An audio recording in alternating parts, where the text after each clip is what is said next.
நாமக்கல் மாவட்டம் குமாரபாளையம் மற்றும் பள்ளிப்பாளையம் பகுதி வழியாக செல்லும் காவிரி ஆற்றில் 6 கிலோமீட்டர் தூர அளவுக்கு ஆகாய தாமரை படர்ந்துள்ளதால் அப்பகுதிவாசிகள் தண்ணீரை பயன்படுத்த முடியாத நிலை உருவாகியுள்ளது.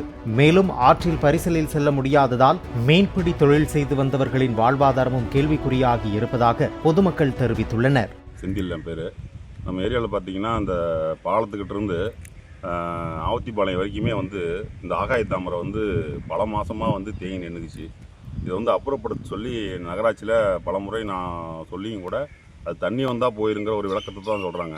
இப்போ தண்ணி எடுத்துக்கிட்டு இருக்காங்க மேட்டூரில். அந்த தண்ணிக்கு கூட அது கொஞ்சம் கூட அந்த செடி அசையவே இல்லை. இதை பல முறை நான் சொல்லிக்கிறேன். அதேமாதிரி இந்த படித்துறை ஏரியாலையெல்லாம் கம்பி வேலி கட்டி செடி வளராத அளவுக்கு பாதுகாப்பு போட சொல்லியிருந்தேன். அதையும் இது வரைக்கும் செய்யலை.